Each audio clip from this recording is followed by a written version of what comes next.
और अब बात कर लेते हैं सोनम की। क्या सोनम के सिर पर खून सवार था? क्या सोनम इश्क में अंधी हो चुकी थी? और क्या राजा को मौत की घाट उतारने के लिए सोनम किसी भी हद तक जा सकती थी? ये सवाल इसलिए है क्योंकि राजा मर्डर केस में पुलिस की तफ्तीश इसी ओर इशारा करती है। वो इन्वेस्टिगेशन जो ये बताती है कि शादी के 5 दिन बाद ही सोनम इस हत्याकांड की साजिश रचने में जुट गई थी।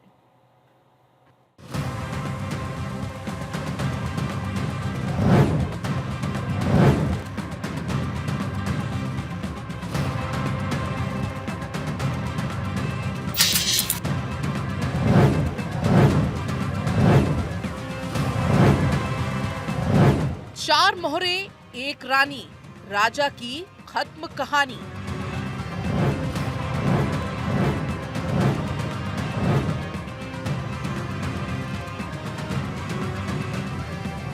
तीन झूठ, तीन स्टेट, सोनम का खूनी खेल।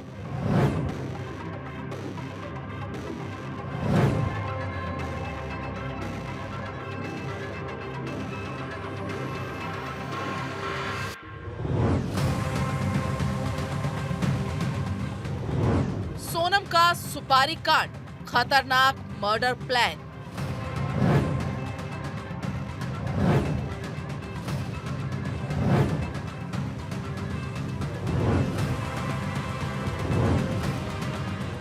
शादी टू हनीमून, साजिश चकनाचूर।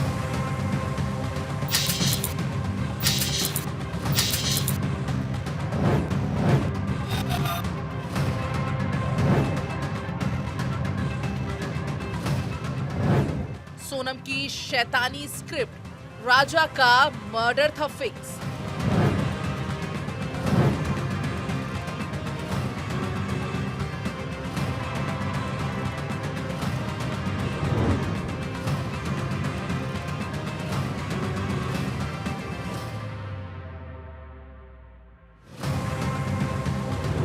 सोनम ने दिया ऑर्डर, मार दो इसे।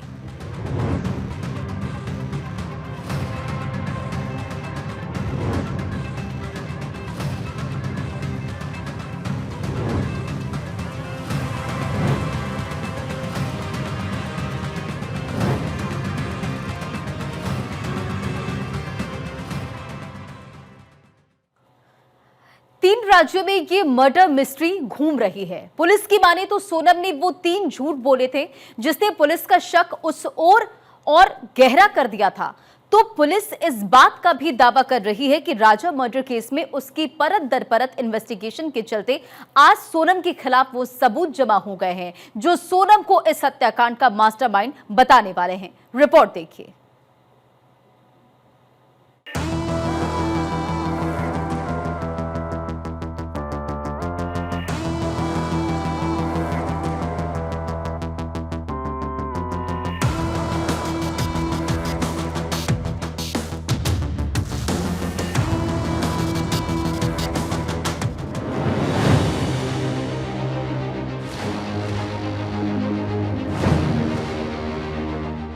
खूबसूरत वादियों में इश्क की दास्तां लिखी जाती है।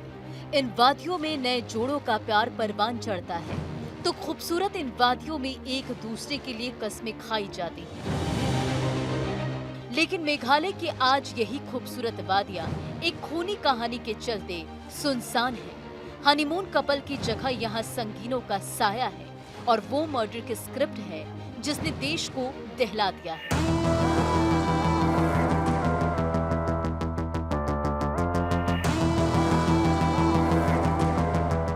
मध्य प्रदेश, मेघालय और उत्तर प्रदेश के बीच करीब 1000 किलोमीटर से भी लंबे रास्ते पर हत्या की वो कहानी लिखी गई, जिसकी मुख्य किरदार राजा की उस रानी को बताया जा रहा है जिसने कुछ ही दिन पहले ही राजा से शादी की।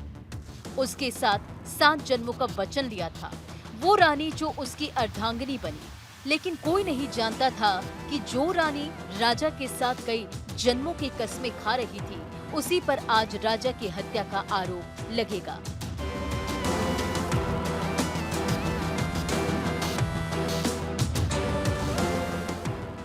देश स्तब्ध है, समाज हैरान है, तो परेशान वो घर वाले हैं जिन्हें यकीन तक नहीं हो रहा कि उनके बेटे के साथ ऐसा कुछ हो जाएगा। चारों आरोपी जो उसमें आए हैं और एक सोनम जो इसको मिला के 5 हुए हैं, तो ये 5 लोग तो नहीं है, इनकी टीम तो बड़ी है जहाँ तक हमें लग रहा है। और इसमें जिस प्रकार से सोनम वहाँ पे सिलेंडर हुई है, जिस प्रकार से उसने फ़ोन लगाया था, मैं यहाँ पे भाई यहाँ पे आ गई हूँ, मुझे को छोड़ के गए हैं, तो मेरा सवाल तो पहले उसमें ये है, छोड़ के जो गए उसको है तो उसको इतना पता होगा तो छोड़ के कौन गया, कौन छोड़ के नहीं गया उसको। पुलिस की जो जाँच चल रही है हमको उस पर पूरा भरोसा है और हमको इतना भरोसा है तो पुलिस हमको इंसाफ दिलाएगी बाकायदा और राजा के कातिलों को जो है जल्द से जल्द फांसी दिलाएगी। 11 मई को सोनम की शादी इंदौर के ट्रांसपोर्ट कारोबारी राजा रघुवंशी से हुई थी। 20 मई को दोनों हनीमून के लिए शिलोंग गए, जिसके बाद 23 मई को पुलिस को एक लावारिस स्कूटी मिलने की सूचना मिली। ये वही स्कूटी थी जिस पर सवार होकर सोनम और राजा नोंगरी घाट गांव में डबल डेकर पुल के लिए निकले थे, जिसके बाद 2 जून को राजा रघुवंशी का शव सोहरा के पास मिला था। इस घटना के बाद सोनम लापता थी, लेकिन अब सोनम मिल चुकी है।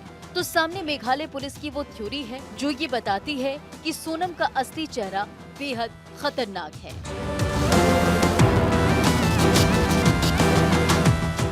मेघालय पुलिस दावा कर रही है कि सोनम ने ही अपने पति राजा का कत्ल किया है।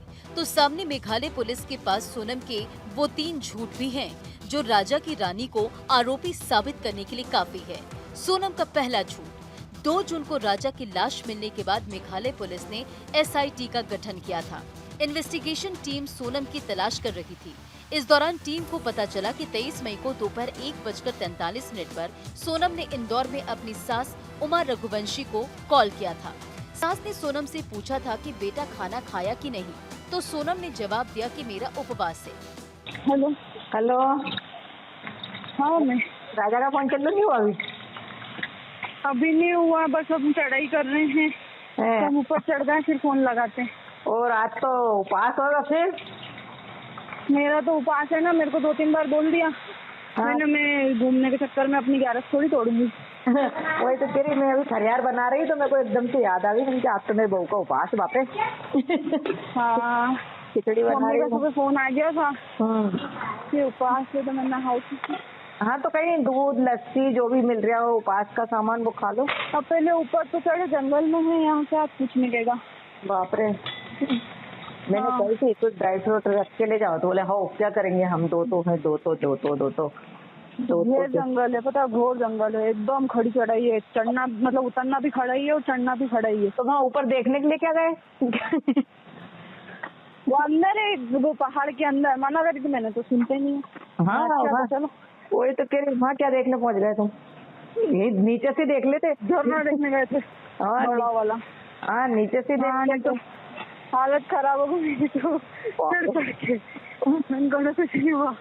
वही तो कह रही अब मैं तो खाना भी ढंग का नहीं है। कॉफी गुल भाई हाँ। तो आधा मग्गा दूध होगा और उसमें है ना 2 गिलास पानी में और कॉफी डाल के दे दी। सांस फूल रही। हाँ, सांस फूल रही तो लगाती हूँ ऊपर पहुँच के। हाँ, कोई दिक्कत नहीं, लग गया ना फोन बस।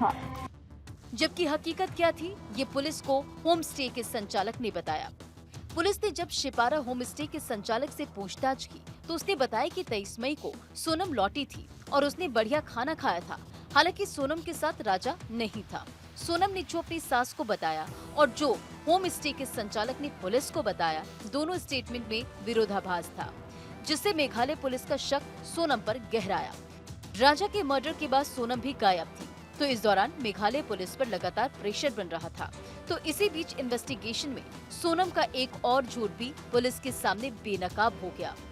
मेरे बच्चे को इंसाफ चाहिए। जिस किसी ने भी मेरे बच्चे के साथ गलत करा उनको कड़ी से कड़ी सजा दी जाए, हो सके तो फांसी दी जाए। कोई भी हो, वो इतनी टीम में से या तो मेघालय पुलिस से भी मेरा यही वो है कि और भी वहाँ पे आपके पहचान वाले जो भी हुए उनको पता होगा कि इंडियन लोग कौन थे, वो उनका चेहरा बताया जाए। बस मेरी यही दरखास्त है। बस सोनम का दूसरा झूठ, पुलिस को दूसरा क्लू मामला ख्यात के गाइड अल्बर्ट पैड ने दिया। उसने बताया कि 23 मई की सुबह 10 बजे राजा और सोनम को 3 अन्य पर्यटकों के साथ डोंगरियात से मामला ख्यात के बीच देखा गया था। तीनों पर्यटक राजा के साथ आगे चल रहे थे, जबकि सोनम पीछे थी। इतना ही नहीं, इस गाइड ने ये भी बताया कि जो 3 शख्स राजा के साथ चल रहे थे वो हिंदी में बात कर रहे थे। जिसके चलते पुलिस का शक सोनम को लेकर थोड़ा और पुख्ता हुआ। दरअसल गाइड के बयान पर मेघालय पुलिस ने जब राजा और सोनम के मोबाइल लोकेशन को ट्रेस किया तो पुलिस को इस बात की जानकारी हाथ लगी कि राजा के मर्डर के वक्त सोनम उसी जगह पर मौजूद थी। वहीं जिस वक्त सोनम ने अपनी सास से बात की थी उसके आधे घंटे बाद ही राजा का कत्ल किया गया था। मेघालय पुलिस की माने तो सोनम का प्लान फुल प्रूफ था, लेकिन कहते हैं कि आरोपी कितने भी हथकंडे अपना ले, कितने भी सबूत छिपा ले, सच एक दिन बाहर आता है। और जिस तरह से मेघालय पुलिस एक के बाद एक सोनम के कहे गए झूठ की लिस्ट सामने रख रही है, वो सोनम को कटघरे में खड़े करने वाला है। सोनम का तीसरा झूठ। राजा और सोनम 21 तारीख को शिलोंग पहुंचे थे, जहां उन्होंने होटल में एक रूम लिया था। 22 मई को दोनों सोहरा के लिए निकले। सोहरा में लेकिन उन्हें होटल नहीं मिला, जिसके बाद इसी दिन वो मावलाख्यात गांव पहुंचे और नोंगरियात गांव में लिव इन रूट ब्रिज को देखने के लिए दोनों ने स्कूटर किराए पे लिया। पुलिस के मुताबिक दोनों एक रात के लिए होम स्टे में रुके और अगले दिन मावलाख्यात लौटने के लिए चेकआउट किया। मेघालय पुलिस को जो एक बात सबसे ज्यादा अखर रही थी वो ये भी थी कि सोनम और राजा की एक भी तस्वीर हनीमून के दौरान सोशल मीडिया पर अपलोड नहीं की गई थी।